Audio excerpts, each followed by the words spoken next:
लोकतंत्र की जननी की भूमि बिहार की जनता को मैं हृदय से नमन करता हूं, अभिनंदन करता हूं। बिहार विधानसभा चुनाव के दोनों चरणों के मतदान के दौरान बिहार के मतदाताओं की उत्साहजनक भागीदारी ने देश के सामने एक उदाहरण पेश किया है। हमारे मतदाताओं, खास तौर पर हमारी महिला मतदाताओं ने सशक्तिकरण और निर्णय की आजादी का एक सराहनीय नजीर पेश किया है। यह राज्य में लोकतंत्र के प्रति गहरी आस्था और विश्वास का प्रतीक है। 2005 तक जो बिहार चुनावी हिंसा, बूथ की लूट, मतदाता पेटियों से जिन निकालने के लिए बदनाम था, आज वह डबल इंजन की सरकार के सुशासन से मिली सुरक्षा के कारण सभी मतदाता अपनी इच्छा के अनुरूप मतदान कर रहे हैं।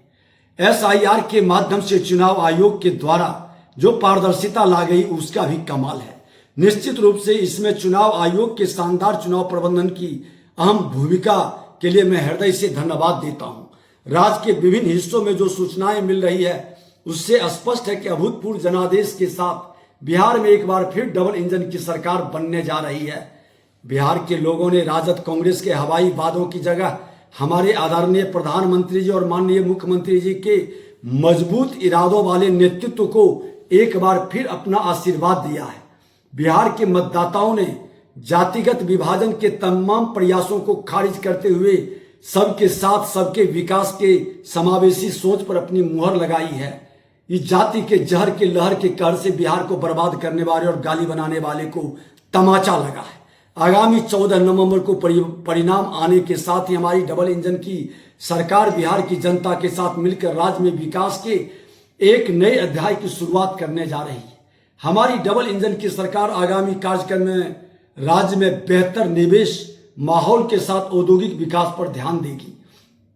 हम शिक्षा और कौशल विकास के क्षेत्र में गुणवत्ता का साथ प्रसार पर भी बल देने का प्रयास करेंगे ताकि हमारे युवा रोजगार और स्वरोजगार के लिए विशेष रूप से तैयार हो सके।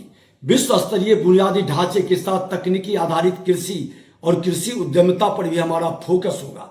हम सभी को मिलकर विकसित भारत के उस सपने को साकार करना है जिसकी धुरी विकसित बिहार होने जा रही है।